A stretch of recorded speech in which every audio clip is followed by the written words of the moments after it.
We had some consultants working with dairies that, were just always a little bit challenged working with DCAD programs. And I was very skeptical of the Zeolite products, when they first emerged. But, we had some trend-setting nutritionists put some of these in kind of as a, let's give this a shot, and see if this works. And, again, I was skeptical, but, in working with those dairies and those consultants, it was really easy to figure out quickly that something major biologically had changed.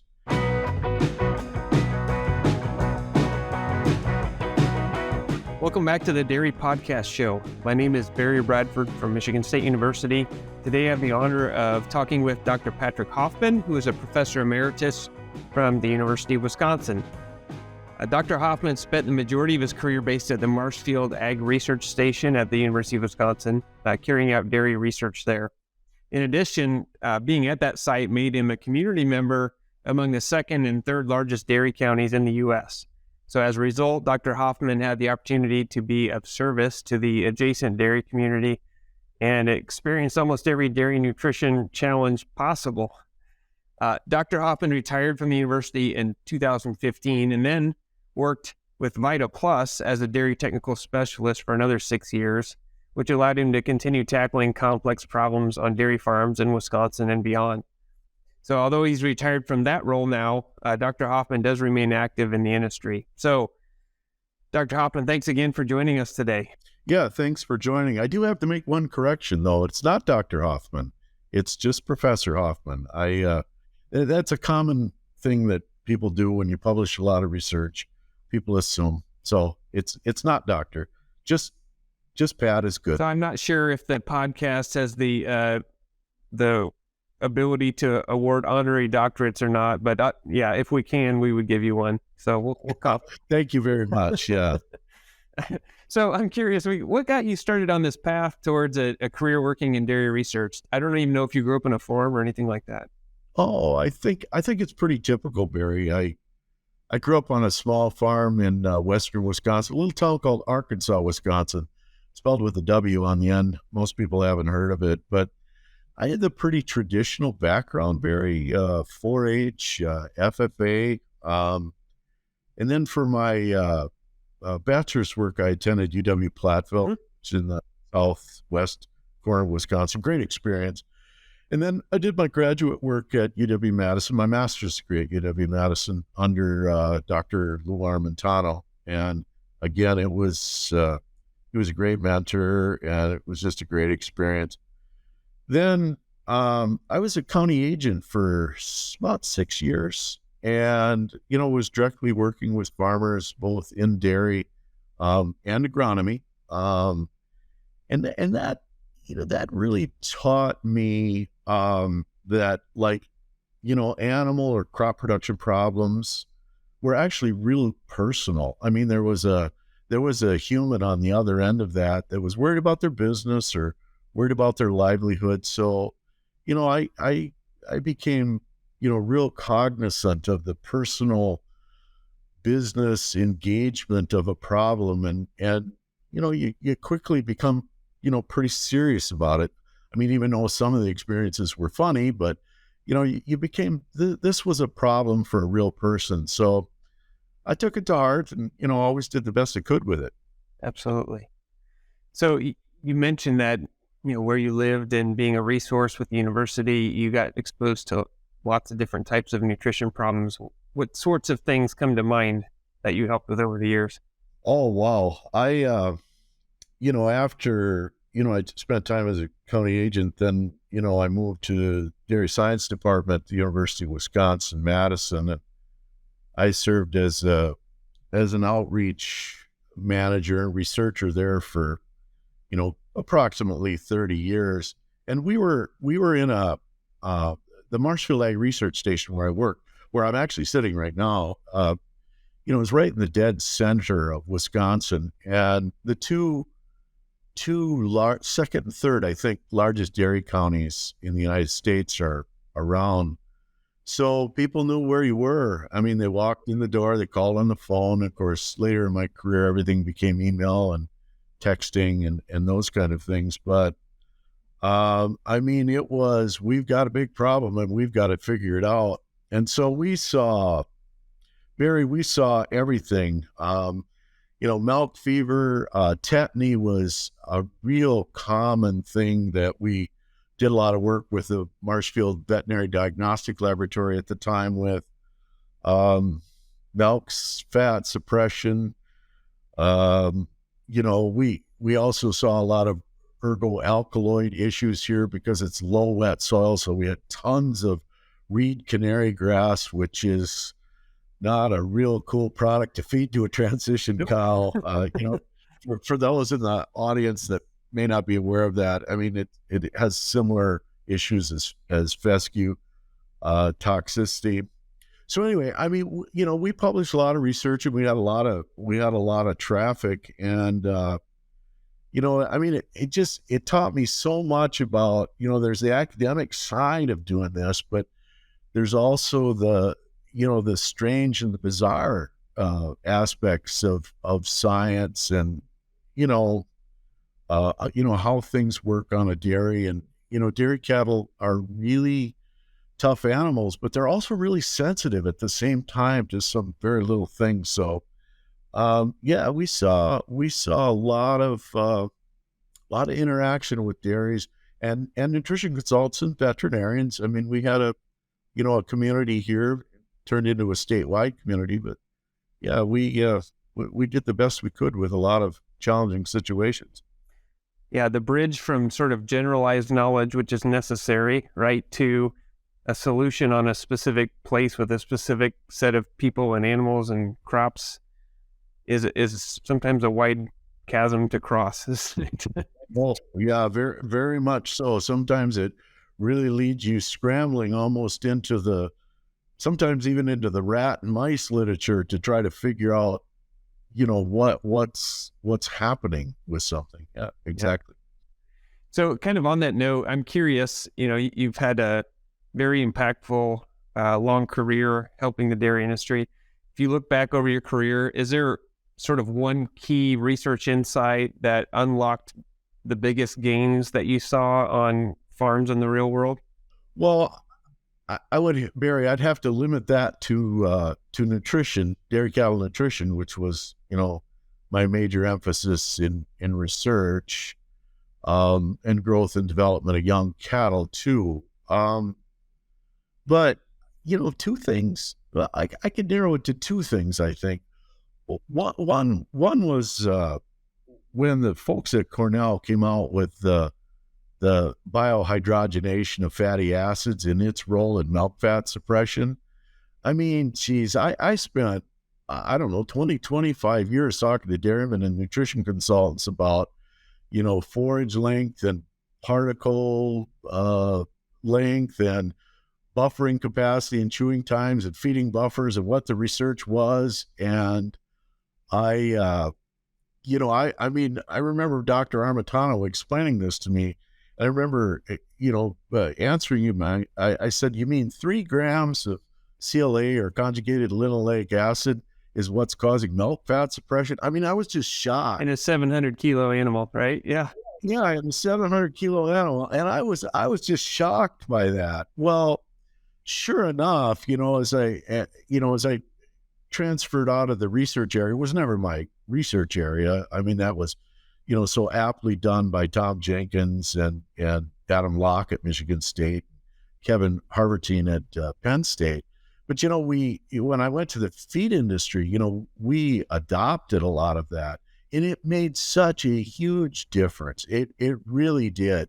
I mean, milk fat suppression wasn't so mysterious anymore. As a matter of fact, we could really, really control the outcomes, especially in summer. And it was just it was a breath of fresh air. And it's some very neat research, really changed the industry. And Barry, if you look at the milk fat percentage trends in the U.S., I mean, I know the geneticists want to take claim for it. They want to credit for everything.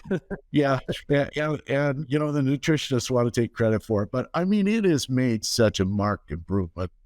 I would say the second thing is NDF digestibility, and I mean that sat in the weeds for many years from Dr. Van Soest, but then there was a whole group of people in academia and in the laboratory industry that quickly converged on that kind of all at the same time. I mean, I know our group, myself and Dr. Shaver, and then Michigan State, Mike Allen, and then the folks at Cornell.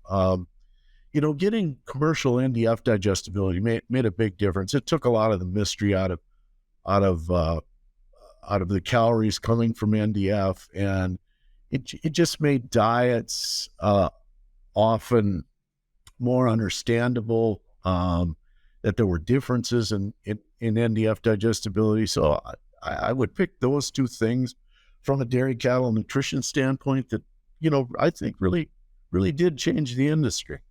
Great answers. I agree with you there. All right. So one of the areas that you've focused on more lately is transition cow mineral nutrition. So, there's a variety of different people that listen to this podcast. So for those that don't think about maybe nutrition every day, can you start with a little bit of overview of the mineral challenges, the mineral imbalances that can occur in dairy cattle after calving? Well, Barry, I think there's three that, I've worked with in my career, and they're the big three. I mean, they're probably not any different than most people. That's calcium, magnesium, and phosphorus. I mean, obviously calcium is the most heavily studied with milk fever, and then we kind of changed the name of that in my career to subclinical hypocalcemia. And so, there's just some concern about that. And, the basic stuff, IVs and boluses and treatments and milk fever research and subclinical hypocalcemic research. So, that's always been the big emphasis. In my world, though, magnesium probably played just as big on my plate, and it's for an odd reason. Central Wisconsin has no dolomitic limestone. Our bedrock is not dolomite. And so what happens, our soils get depleted in magnesium pretty quickly here because the liming materials for many years were calcium carbonate. And of course, dolomite is calcium magnesium material. And so we would get depletions of magnesium pretty quick. And the secondary factor is it's low pH soils, which produce in grass forages these compounds called transcontinate, and that's one of the tetany mechanisms.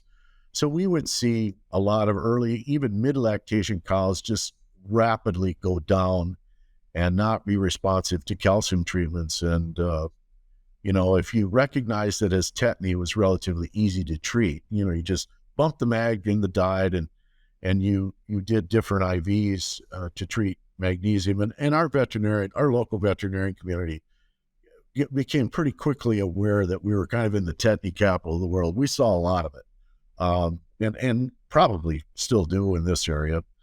And then, phosphorus has always been kind of the enigma, Barry. Phosphorus, it went through the environmental issue, and we lowered dietary phosphorus on lactating cattle, but on transition cattle, there was always this query out there. What is phosphorus doing? And if you look at the historical research with phosphorus, it was kind of always there, but sort of nobody knew what to do with it. And that is that the higher dietary phosphorus was in the pre-fresh period, and even some of that work was done at Michigan State. Dave Beatty's group did some of that, I think with a student called Peterson. But anyway, as dietary phosphorus increased, the incidence of milk fever also increased. And there's probably a half a dozen, 10 research papers where um, where feeding too much phosphorus in the pre-fresh period was actually increasing milk fever and decreasing blood calcium levels at calving. And that research was Barry, was bits and pieces. It was just bits and pieces that were out there. It was always out there. Nobody ever really, took a hard effort at the mechanism of that. And so it was always kind of this enigma combined with this sort of concept of a phosphorus milk fever, which I'm not sure academia has ever really known whether it exists or not, but it was sort of a catch-all. So the phosphorus component, was kind of an enigma, until the last couple years. And there's been just a ton of emergent information on how this plays into hypocalcemia, which I think is just fascinating. It's one of the more fascinating biological studies that I've been involved in. So did your interest in this grow from, having helped farms with troubleshooting anything from tetany to milk fever, and then just seeing this new research emerge, or how did you decide to spend some of your focus on this? Well, I worked in the feed industry, and the feed industry is an entirely different learning experience than academia. One no less or greater than the other. Okay. And when I was in the feed industry, I mean, we worked with a lot of DCAD programs, different ones. I mean, the part of the industry I worked for, kind of sold all of the DCAD products. And, that system, is heavily researched, as we know, and is quite effective. But there are some disadvantages associated with that, and that is it's fickle and difficult to operate sometimes on a commercial dairy. You see, in a research project, when you're doing a DCAD project, you have everything controlled for a certain period of time, where you probably have the forages controlled and you have the supplements controlled, and everything is in a smaller time frame window. But on a commercial dairy, you have forages coming in and out and changing, and different loads of grass coming in from different fields. There's a high degree of variability, and of course, you're doing urine pHs and those kind of things and monitoring as you go. But all of a sudden, you get into periods where things don't go the way the book says they should go. And sometimes on some dairies, it's really problematic. So anyway, I'm wandering around your question, but what happened is that these Zeolite products came into the marketplace, I guess maybe 4 or 5 years ago from Europe. And, we had some consultants working with dairies that, were just always a little bit challenged working with DCAD programs. And I was very skeptical of the Zeolite products, when they first emerged. But, we had some trend-setting nutritionists put some of these in kind of as a, let's give this a shot, and see if this works. And, again, I was skeptical, but, in working with those dairies and those consultants, it was really easy to figure out quickly that something major biologically had changed. And for the most part, for the better. I mean, you had dairymen giving very strong opinions that this had made a very big difference, in their operation. And so, I became fascinated after talking to some really great dairymen, and again, being skeptical about what was going on. How was this working? How did this change things? How did this make sense? I've always had that curiosity, for a major sea change. Is something going on? We were talking about fatty acids. You get very curious about that right away. What has changed in the cow to make a dairyman happy with something? So that's how I got interested in it. I think it was just, it wasn't from academia. It was baptism under fire kind of interest. Fair enough. So let me step back for 1 second and just sort of lay out the comparison here. So you mentioned that I would think of DCAD strategies as the dominant approach to preventing milk fever and subclinical hypocalcemia in the U.S. anyway, in the dairy industry. And that's dietary cation anion difference. And so we feed a diet with more strong anions than cations, which influences acid-base status of the animal, promotes some urinary loss of calcium, and ramps up bone release of stored calcium so that the cow's ready for the high demands post-calving. So again, I think of that as kind of the most widely adopted strategy to let the cow get ready for the need for calcium post-calving.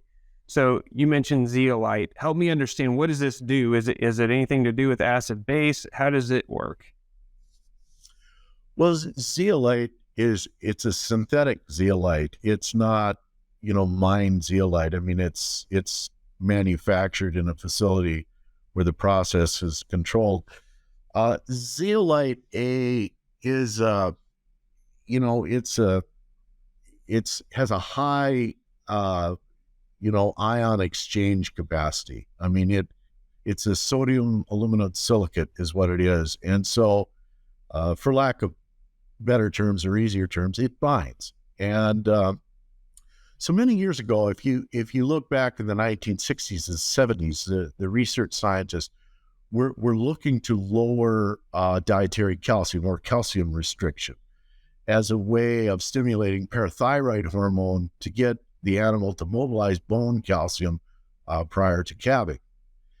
And so that was never really achievable because you couldn't get the calcium levels low enough. And so a group of researchers in Europe started looking at these zeolite products as a way of binding calcium to get it low enough to be able to get parathyroid hormone and 1,25-dihydroxyvitamin D to get them activated to prep this cow to calve. And so, that was the original intent. But what really started to evolve through that process of that very early work on Zeolite A was that there became a kind of a knowledge that the Zeolite A was helping with hypocalcemia and milk fever, but it probably wasn't doing it through the calcium pathway. It was probably doing it through phosphorus homeostasis. And we have to understand that we've only understood phosphorus homeostasis for about the past 20 years. I mean, you look back at Hector DeLuca when he was at the University of Wisconsin, he was looking for this sort of mysterious, I think it's phosphotonin is what the name of it is. Well, that's been found now, FGF23. And, we really understand that the dietary phosphorus restriction and dietary calcium restriction actually mimic each other in a transition cow almost identically, although it's a different pathway. It's a different pathway. It's probably not a parathyroid hormone pathway.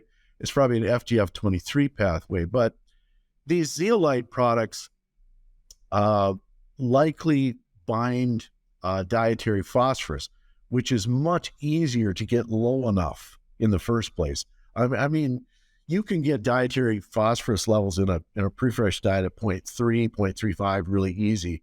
Then adding Zeolite A probably binds, my guess is about 50% of them.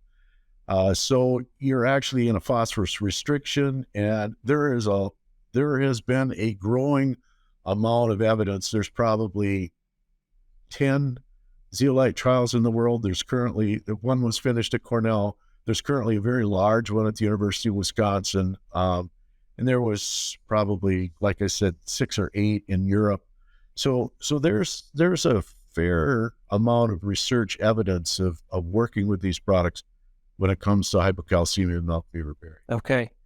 So I haven't kept up, I haven't consistently kept up in this space on the endocrine side. So I used to teach that sort of calcium and phosphorus are sort of co-regulated in that given that bone is a calcium phosphorus complex, right? It kind of makes sense that if you tear down bone matrix, you're going to release both. And so on the supply and demand side, they're sort of co-regulated. Is FGF23 thought of as a more specific phosphorus regulator? It is clearly the main. There's multiple phosphorus regulators, but FGF23 in the literature is the main phosphorus regulator. It's exactly the opposite of parathyroid hormone. When FGF23, and if you look at some of the recent presentations of Jesse Goff, who you are colleagues and friends with, and so am I. I mean, this is introduced in his presentations too. FGF23, what it does is when it's high, it shuts off vitamin D in the kidneys, okay, and it allows the kidneys to excrete more phosphorus. It also will not. It'll really prevent bone mobilization. So when dietary phosphorus is high, FGF23 is high, and it's a hormone in the bones. It's produced by osteocytes, and so what it's doing is FGF23's nature is to regulate phosphorus to keep it down. Okay, but when you restrict dietary phosphorus, the opposite event occurs. FGF23 drops. Some beautiful sheep research done by Walter Grunberg in Germany on this. Walter was at Purdue for a long time too. But FGF23 will drop, and what it'll do is it will help upregulate the active hormone vitamin D, okay? And then it will also help with the sodium phosphate transport mechanisms in the kidney, so the kidney resorbs phosphorus, and then of course it directly acts on the bone to recycle bone phosphorus to provide that missing phosphorus. So FGF23 is really under the control of phosphorus, and of course when it goes after the bone matrix, it releases calcium. And so if you look at the Zeolite A feeding experiments, they're all literally identical. Blood phosphorus is dropped in half. Typical blood phosphoruses are 4, 5, 6 milligrams per deciliter. When Zeolite A is fed, they're dropped to 2. So the cow is slightly hypophosphatemic, but blood calcium levels go up 20-25%. They'll consistently go above 9 milligrams per deciliter. So it's a pretty consistent response in the literature. So again, I think we're understanding that calcium restriction and phosphorus restriction, although they operate on different mechanisms, they kind of yield that outcome that the Neil Jorgensens and folks in the 1970s were looking for. And it's a fascinating new area of research. Thanks for filling me in on that. That is fascinating. Of course, the most important question with a product like this or a strategy like this is, have you seen these actually be successful on commercial farms? What's your observations? Yeah, absolutely. They're very successful. No, I'm not suggesting at all that DCAD isn't successful. It's just different farms sometimes require, different tools in the toolbox, if you will. So, I'll give you a classic example. Sometimes dairies really struggle with, just the day-to-day activities of managing DCAD. For example, they're stuck in a bunker with a certain forage that's very high potassium, and this is going to be, more challenging to deal with. I mean, it's just the reality of the situation. And so the Zeolite products don't require that. They don't require putting the cow into metabolic acidosis. They don't require such a watchful eye over dietary potassium. And there's some advantage of that. I mean, one of the advantages of that is that, you can feed some higher quality grasses or even some legume silage to a point, which is really beneficial at getting your pre-fresh dietary protein costs down. Yeah, dietary protein costs when you're feeding a straw corn silage diet are not cheap. They're both 7-8% protein or even lower sometimes. So that's a factor. So there's opportunity. And when these products go in, if the consultant that works with them or the company, I mean, they're sold to everybody, I guess.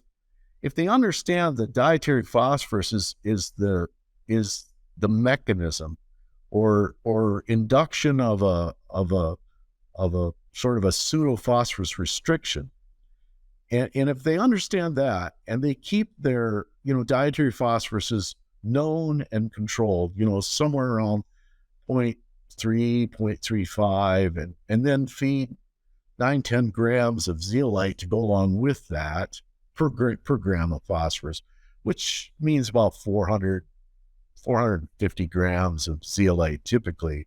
The programs work very well. In combination with a veterinarian that understands if you draw blood, the blood calciums are going to be up, but the blood phosphoruses will be down because that's the point of the product and the mechanism of how it works. And so there's been a growing market, very, very successful. The DCAD still can be successful. It's just we have more tools now to be able to work with, which is really good.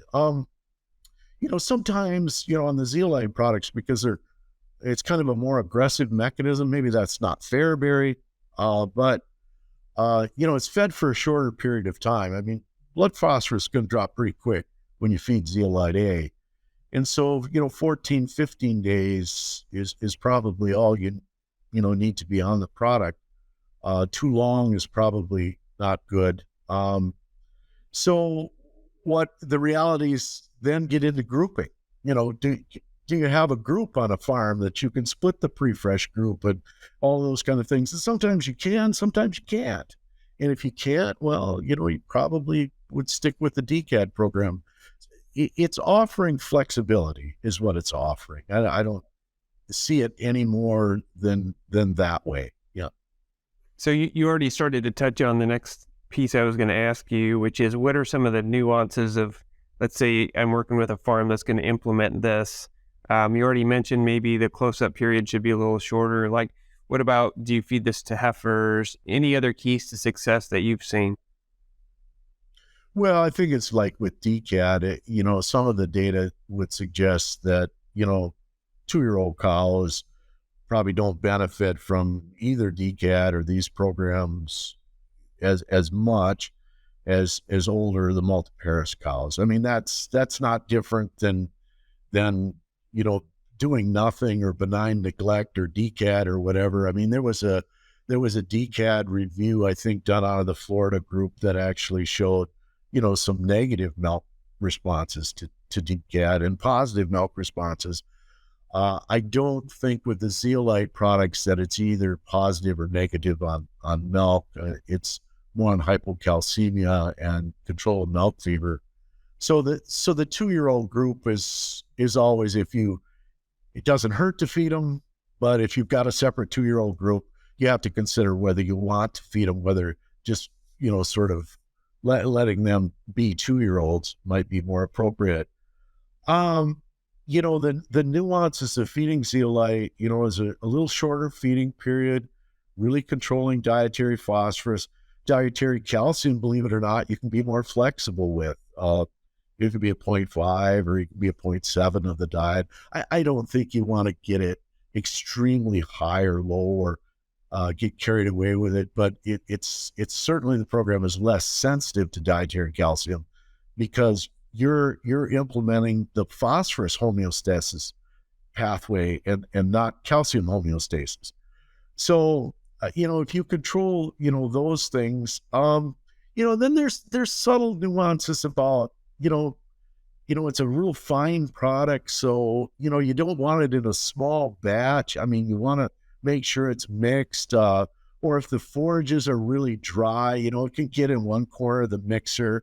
We've seen some of those issues, but, those are materials handling issues rather than the science of it per se. And, and a person should monitor, what's going on. But, there's a lot of dairies with really good success with this. I mean, I'm not, haven't seen any major concerns, some minor ones, but no major ones. Okay.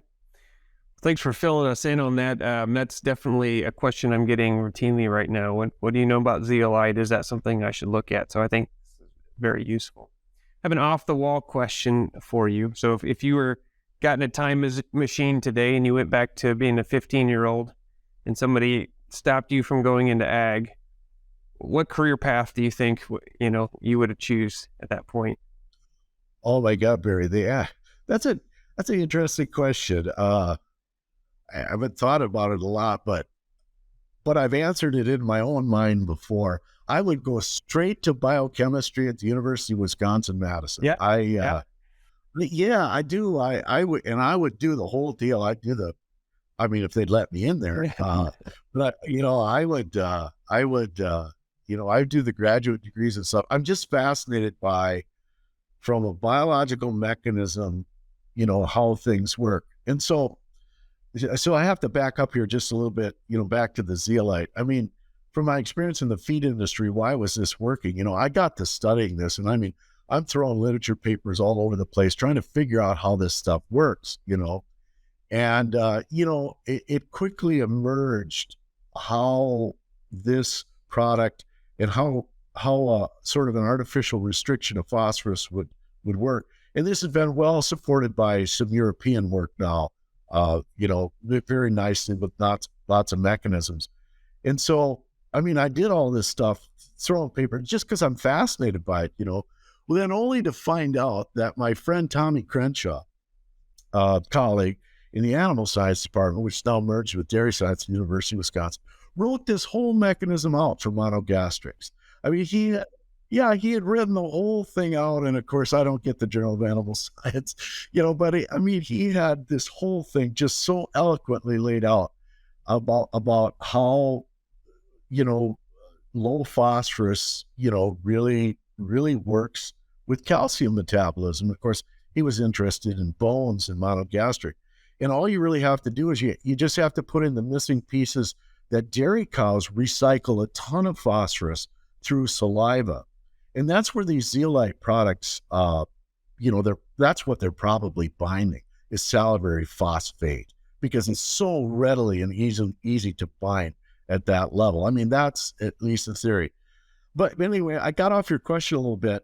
Biochemistry, whenever I can, sort of get into that has always been, like tinkering, trying to figure out how something works. And once you do it, it's like it answers like a question, a blast from your past, like, 20 years ago, I had this dairy and we couldn't quite figure it out. And if I'd only known this at that time. So yeah, I would pursue a career in biochemistry. Good answer. All right, we've got 3 wrap-up questions that we ask of every guest, and I'm real curious to see what your answers are. So first of all, what's your favorite dairy-related book or resource? Oh, boy. Not my favorite. I love to just pick it up and read, but the one I use the most is the nutrient requirements of dairy cattle. I've got the new one now, and it's starting to get ripped up like the old one. My job is just, always forced me into that reference. So that's the one on my shelf that, comes out, goes back in, comes out, goes back in. So I use that one all the time. Great. What about your favorite book or resource outside of agriculture? Oh, well, I love the journals of Lewis and Clark.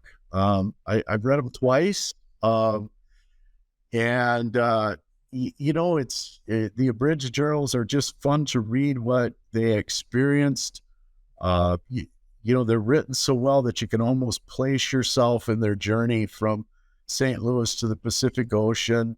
And then I think, I think of this in other terms too, but, if I'm going to complain about the hardships of the day, that doesn't really compare to some of the stuff that they pulled off, and it's just a remarkable story of mankind. It really is. And, and the information of all the indigenous people that they met. And I've always enjoyed reading that.